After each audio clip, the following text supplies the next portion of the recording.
What we're gonna do right here is go back, way back into time.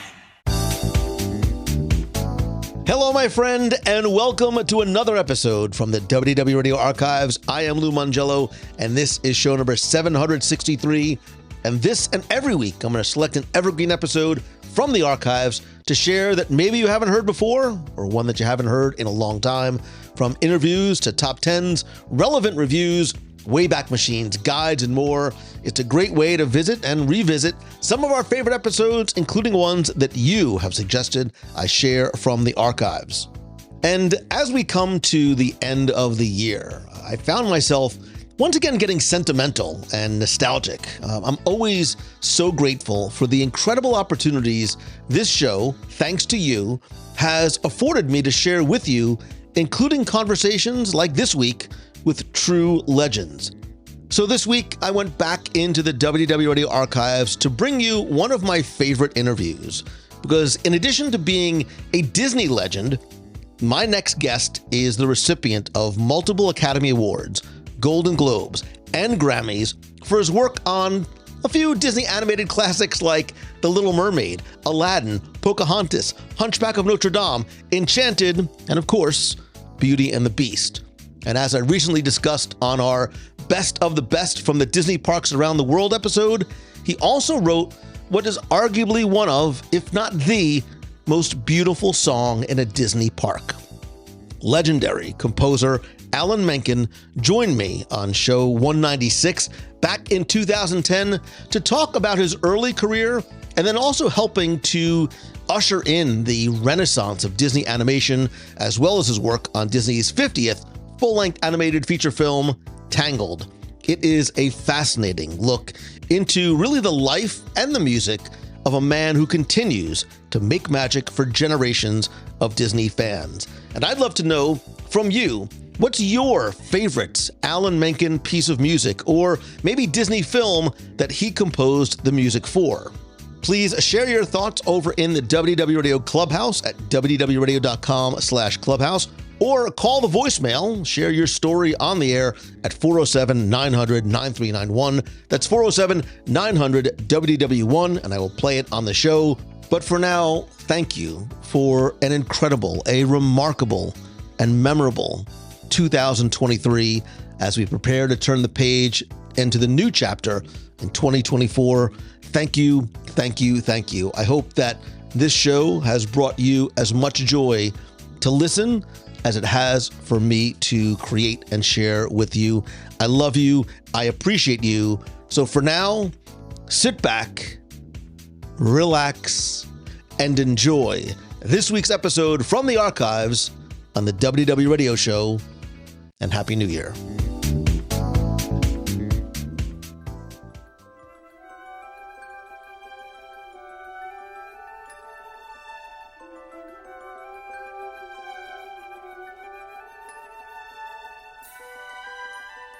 For a generation of children who grew up in the 90s, and even many adults, their personal soundtrack was comprised of music from Disney films and songs composed by Alan Menken. During the renaissance of Disney animation from 1989 to 1999, his work defined and was a major reason for the success of films such as The Little Mermaid, Aladdin, Pocahontas, Hunchback of Notre Dame, and of course, Beauty and the Beast. His work led, for the first time, to the transition of some of these and other films from the screen to the theatrical stage. And his work did not go unrecognized, not only by the millions of Disney fans who continue to span new generations, but his peers who have honored him with 8 Academy Awards, making him only second to Alfred Newman and Walt Disney for the most Oscars won by an individual, as well as many more Oscar nominations, plus 7 Golden Globes and 10 Grammys, just to break up the mantle a little bit. He was recently awarded his own star on the Hollywood Walk of Fame and was appropriately named a Disney legend in 2001. And now he is back with his 10th Disney musical, Tangled, based on the fairy tale Rapunzel, which also marks a milestone for the Disney company, as it's the studio's 50th animated feature. So it truly is with deepest pride and greatest pleasure that I welcome Alan Menken to the WDW Radio Show. Mr. Menken, welcome to the show. Thank you. Thank you for joining me. And as an adult who remains a kid at heart, I was one of those people that I referred to in the introduction who found your music so inspirational and evocative and important, and it remains so to me to this day. So I have to tell you from the outset what getting the opportunity to speak with you today means to me on a personal level. Well, thank you. I appreciate that. If we can, let's just talk a little bit about your early background, because I think your journey is a fascinating one. And growing up in New York, your musical tastes weren't necessarily the norm for young kids. Tell us a little bit about your early childhood and some of your early musical interests. Okay. I mean, I don't know if it's totally not the norm, but as I was growing up, I did love classical music. I studied piano, I studied violin, played in school orchestras, went to music camps, and I would listen to love listening to Beethoven symphonies and Brahms symphonies and Tchaikovsky and inventing scenarios, dramatic scenarios that would accompany those works. And I was never great at practicing. Kind of an ADD kid, and so I would hear the beginning of a piece, and then I would make up my own Beethoven sonata or Czerny exercise or whatever it is. So my parents would think I was practicing, but in fact I was just writing music for an hour. And then with the Beatles and 60s. I like everyone else, I took up the guitar and began writing songs and that was a turning point for me, I guess. Well, your journey was a little bit more circuitous because you start playing and then you start writing and composing. You were moved off your path a little bit. You started studying pre-med. What happened to go from med school to writing songs? Right. Well, I was I never really wanted to be a doctor, and actually, the truth is, all of the men in my family have been dentists. My father just retired. He's nearly 90 years old. He just retired from dentistry. My father's brother was a dentist. Now he's an orthodontist. My father's father was a dentist. My father's sister's husband is a dentist. My mother's sister's husband was a dentist. So this is a family that is lousy with dentists, and I thought, well, I guess I'm supposed to be a dentist. So I went to school as a pre-med, but that didn't last very long. That was, music is really what I think I was always meant to do. It's always what I wanted to do. It's where my heart was and my head was. Well, millions of people are grateful that you didn't follow the path that you were instructed to do, and you found the one that you were supposed to do. Yeah, thank you. And I think they're better off for me not actually, drilling their teeth. Exactly. Your off-Broadway shows, we'll jump ahead a little bit. You were writing music for years, but your off-Broadway shows, especially The Little Shop of Horror, really was your first major hit, going from the stage to the screen. But your starting to work with Disney really was kind of a product of the Eisner, Wells, and Katzenberg team coming together and coming in, really wanting to reinvigorate the animated films at the studios. Can you tell us how you began to work with the Disney company? Well, following Little Shop of Horrors, Howard Ashman, when we did Little Shop of Horrors, David Geffen was one of our producers. And David, I think, mentioned Howard to Jeffrey Katzenberg and Michael Eisner as somebody they definitely should meet with, as somebody, and as somebody who really had an understanding of how music could function dramatically, either in a musical or in the context of a film. So they talked to him about a number of projects, one of which was The Little Mermaid, an animated musical. And I think much to their surprise, Howard said, that's the one that interests me the most. He then called me, and we both started meeting with John Musker and Ron Clements and discussed The Little Mermaid. And I don't know that anybody knew what was going to come. It was just going to be an exploratory process to see what might develop with these two young off-Broadway writers writing an animated musical that's supposed to sit on the shelf alongside Cinderella and Snow White and Pinocchio and Peter Pan.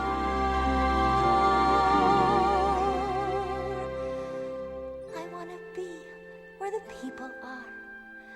I want to see them dancing, walking around on those, what do you call them? Oh, feet. And it was a good marriage. It turned out to be a very good marriage. I think because of our ability to get out of our own way, and I'm a bit of a musical chameleon, and so there was a real facility in working in styles and vocabularies, and so much because of Howard Ashman being able to function as an executive producer, and Howard's incredible ability as a dramatic writer and a lyricist and director. He brought so much into that process. And we'll talk a little bit about some of that marriage and the songwriting. But coming in on a film like this, you alluded to, you're almost given this added pressure. This is not just a film. This is a Disney animated film that, again, has to sit alongside the classics. And again, they're bringing in Ariel, the Little Mermaid, sort of that next generation of Disney princesses. And you are also the one who now has to bring the musical genre back to these animated films.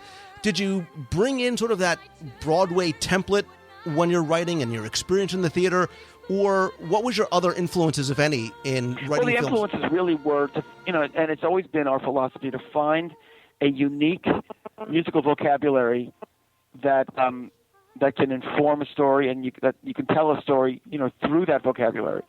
In the case of Little Mermaid, it was pretty eclectic, but I think the choice of making the character of Sebastian Caribbean so we could have calypso music was, I think, a huge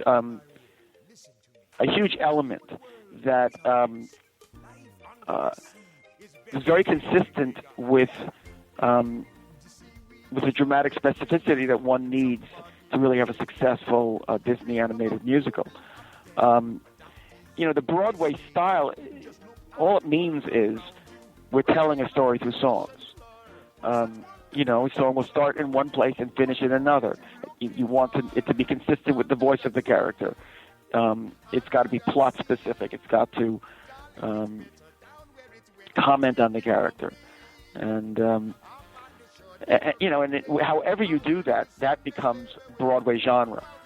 There isn't like one Broadway genre. It isn't necessarily the sound of either Jerry Herman or Stephen Sondheim or Rodgers and Hammerstein. Theater is welcoming to any style of music so long as it's specific to the story and tells the story. Well, and do you realize at any point during Mermaid, or at any point during sort of these Renaissance films, Mermaid, you follow up with Beauty and the Beast and Aladdin and Pocahontas and Hunchback and Hercules, one after the other, at what point do you realize that what you're doing is worthy of being alongside those classics and something special? And if it's not while you're creating it, at one point did that moment finally hit you? Well, as we're working on it, I think Howard and I had the experience of Little Shop of Horrors and the way it exploded, and that was so wonderful. That was a great moment in both of our lives and our careers. And I think, we were young and we certainly felt our oats. So I think we felt good about our work. However, it was with getting the reactions from the directors, from the producers, from Disney executives, that we began to realize that we were really onto something that was communicating to people, that was really catching people's fancy, and that continued by degrees. First, how we felt about it, then how they felt about it in-house, and then getting the audience reactions, and then getting the full public reaction. Step by step, it was a revelation, and all the way to the point where you open up the New York Times and there's this glowing review and serious review that anointed Little Mermaid, and then of course to the Oscars. It just continued step by step, It was, it really wasn't one point. It was just at many, many junctures.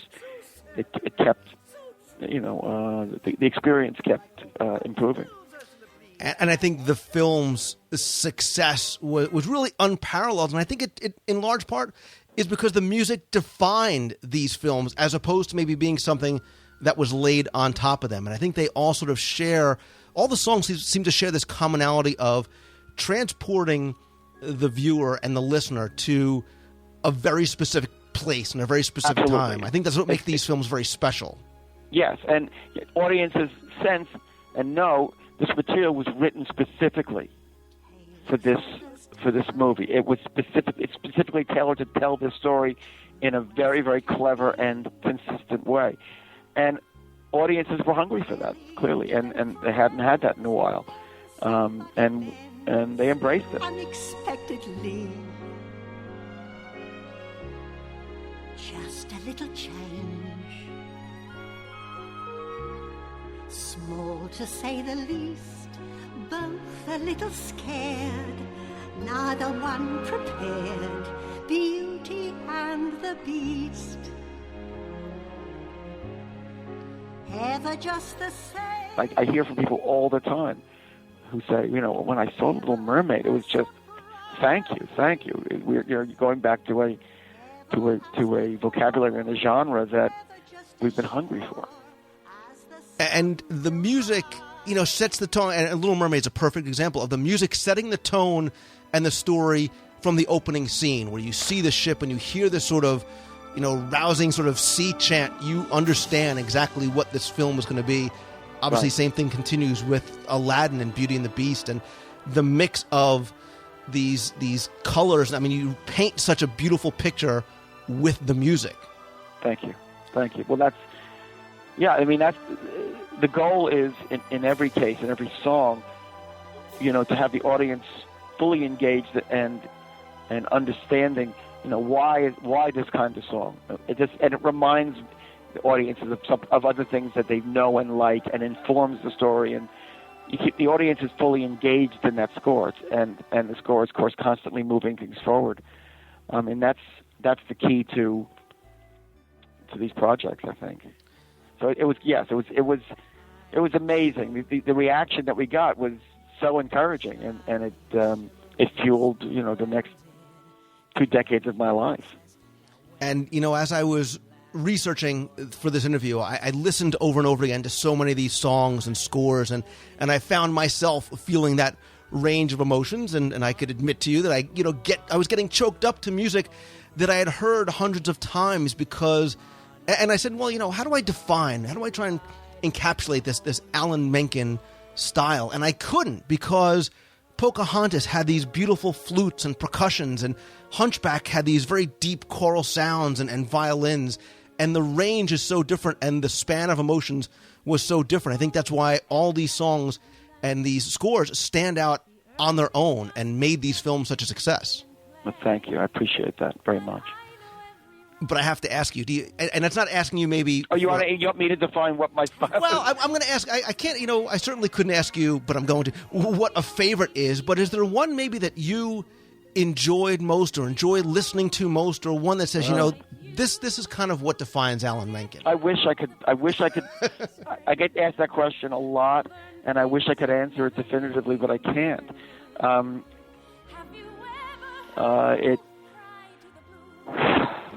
I know, it's like saying which of your 2 children is your favorite. Exactly. You can't say it. Exactly. I mean, I said often that I felt that our highest accomplishment was Hunchback of Notre Dame. That I did feel that it was the most sophisticated and emotionally deep of any of them. The world is cruel. The world is wicked. It's I alone whom you can trust in this whole city. I am your only friend. I who keep you, teach you, feed you, dress you. I who look upon you without fear. How can I protect you, boy, unless you always stay in here, away in here? But that doesn't mean it's, the one that reaches the audiences the most effectively, or even tells the story the most effectively. They all have their own technique of doing that, and the storytelling in Aladdin is very different from the storytelling in Pocahontas, and which is very different from the storytelling in Newsies or Enchanted. I mean, they all have their own raison d'etre, and what they share in common is that there's been a long gestation period of trying to figure out a smart way to tell the story through song that an audience can get and feel engaged in before you write anything. And certainly being completely willing to get out of my own way, and Howard getting out of his own way, and same thing with all of my collaborators, and just allowing the voice of the characters to come through, I think is huge in terms of audiences defining who it is I am or we are as writers.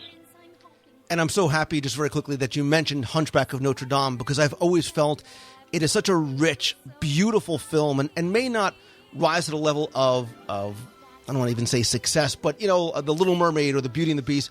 But I think the music in there paints such a beautiful picture, and I think Bells of Notre Dame and Topsy and God Help the Outcasts is some of your best work, and it makes that movie, like you said, as beautiful as it really is. It was a wonderful, wonderful experience. But they've I followed that with Hercules, which is just this romp, and with David Zippel's just fun, clever, brilliant lyrics. Honey, you mean Hercules? Woo-hoo, I'd like to make some sweet music. Our story actually begins long before Hercules, many eons ago. Back when the world was new, the planet Earth was down on its luck, and everywhere gigantic brutes called Titans. They all have their own, as I say, they all have their own spirit and their own, even Poor Little Home on the Range, which was pretty much a disaster, has its, the things about it that I love, and I hope that someday it will, get a little more appreciation for some of those moments, especially Will the Sun Ever Shine Again, the song that Bonnie Raitt recorded. And I think too, each song has its own, Hercules is so heroic and it's so inspiring, every song, and Aladdin's are much more mystical. And I think what's wonderful is that you write music that isn't just for the films. I think the music has a life beyond the movies, and in addition to just Disney fans enjoying it. I mean, your songs hit the top of the Billboard charts. Adults like it, which I think leads to a great other success. And I said earlier, it defines many children, because I think children are able to relate to this music. They get the story, and more importantly, I think they get the message that you're trying to convey. Yeah, there's no experience, honestly, even the Oscars, there's no experience that compares with me playing my songs for a young audience. Young being anywhere from little kids to even young adults, and their reactions to hearing these songs. It's just deeply, deeply moving and satisfying for me. It probably is the most satisfying recognition I ever received.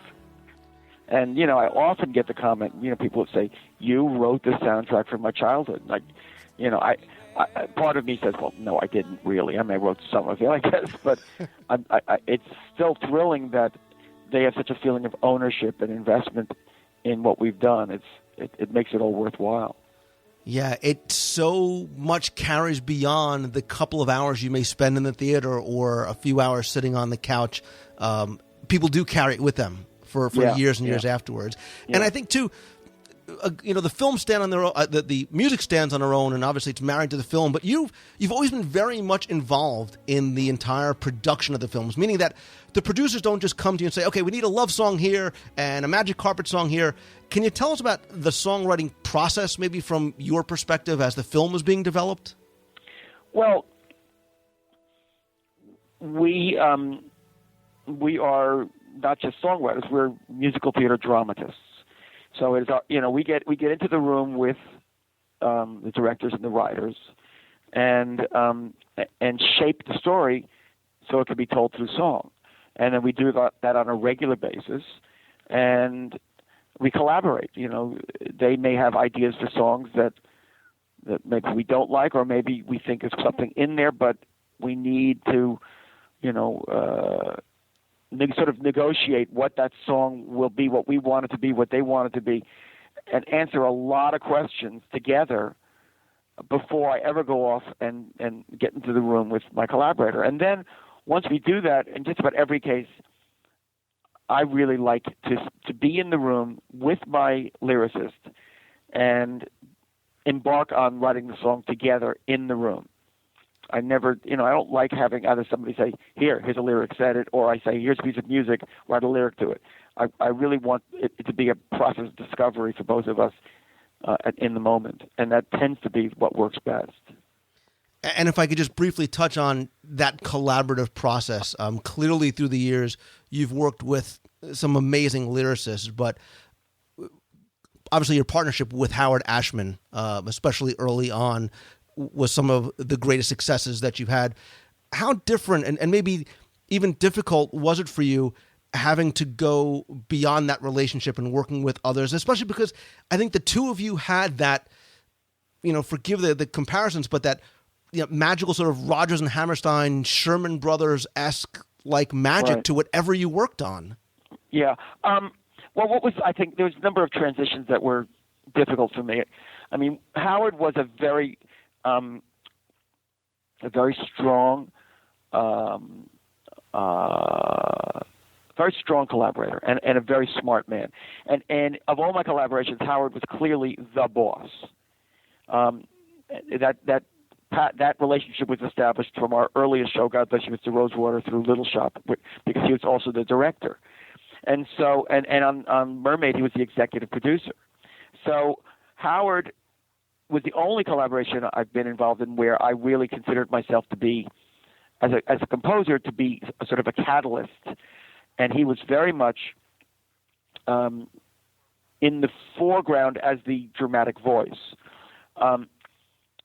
As Howard became ill, I began to assume more and more responsibility for the songs, for producing the sessions, for the arrangements, for every aspect of what we did, because he lost his strength, literally lost his voice, and then lost his life. And so I had to step up and first of all take on more responsibility, and second of all, face the fact that I was afraid that he was the key to my success, and would I ever have success again?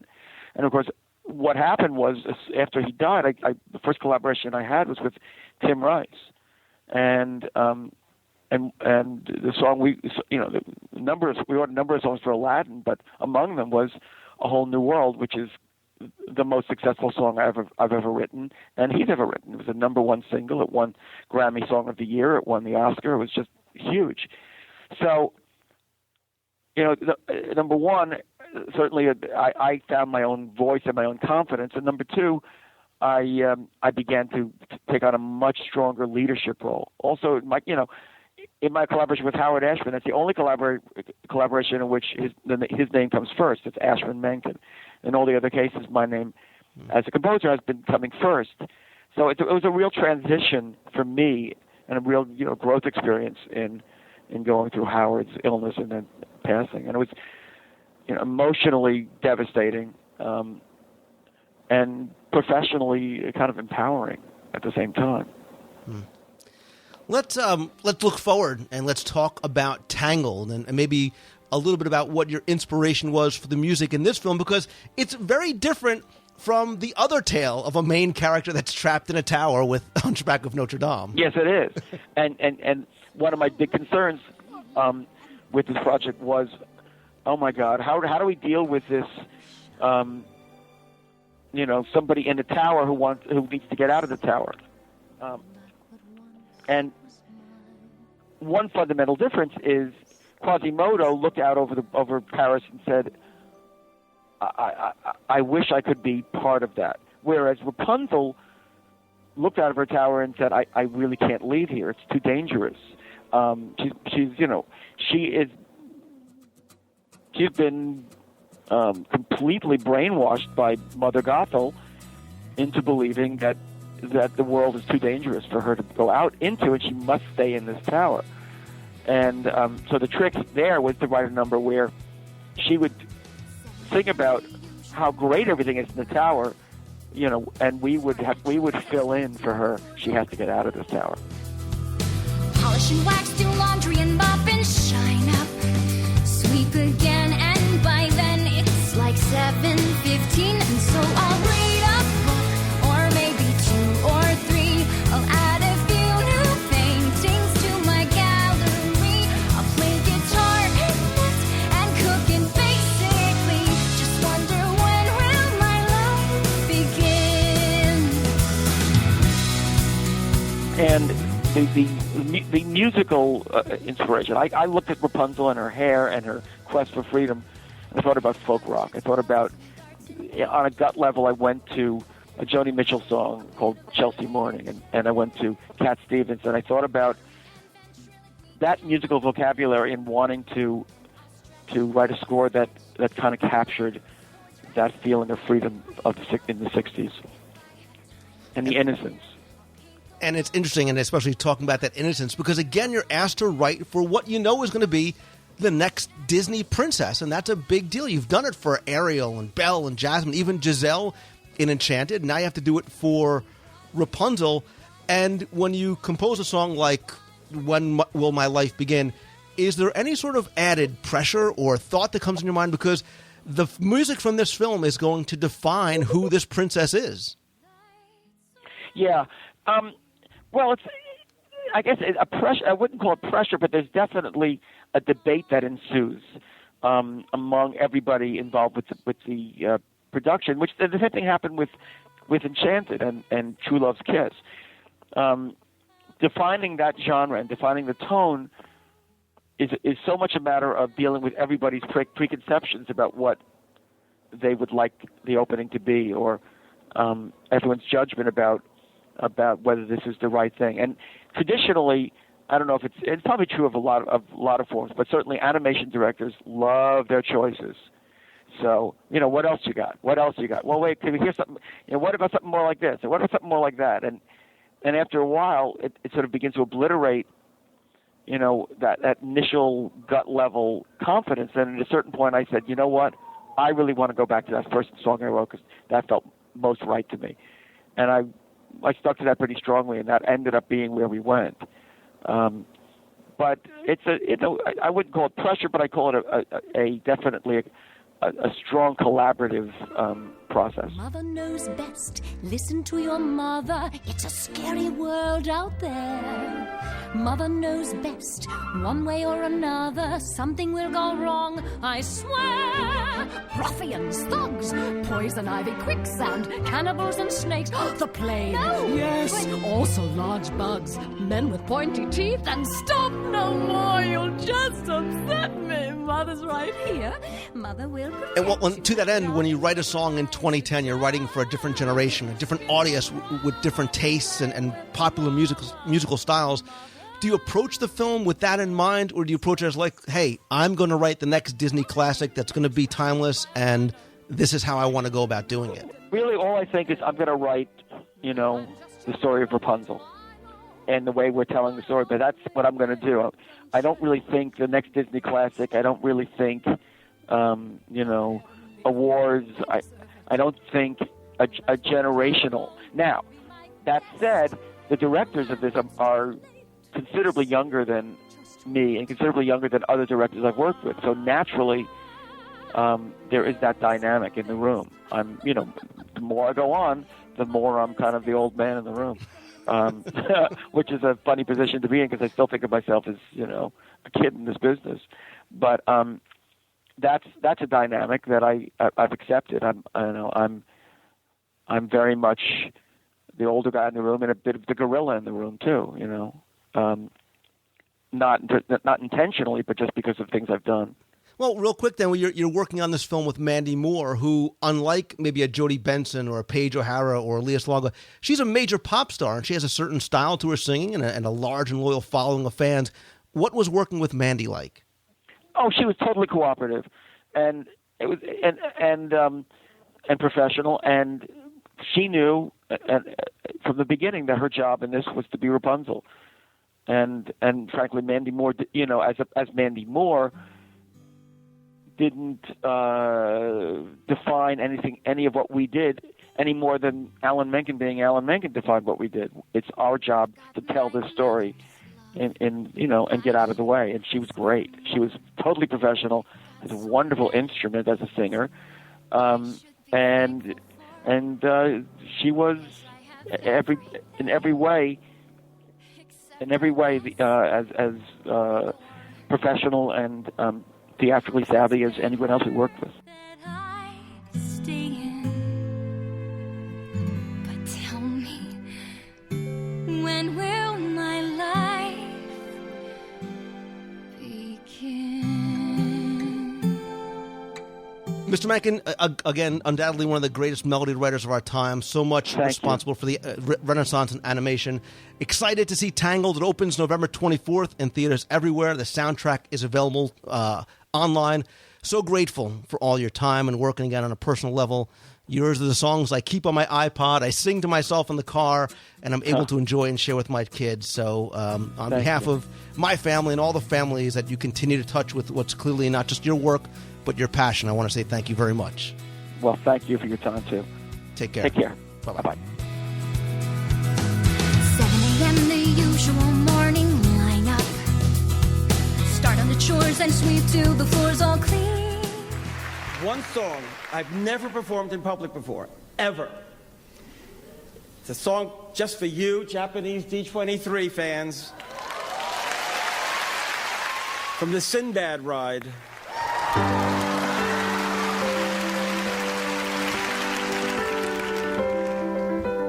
Lift your sails to the heavens and fly on the breeze. Head across the horizon to seek brand new seas. Life's awaiting you out there, and if you sail true, you will find the priceless treasure waiting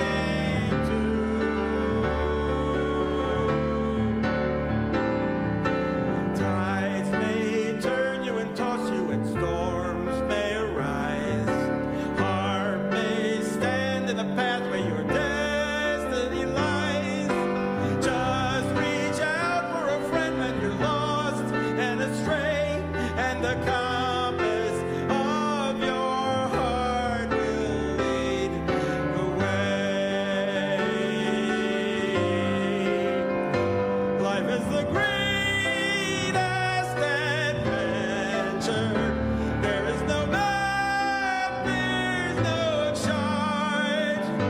But if you seek life's great treasures, follow the compass of your heart.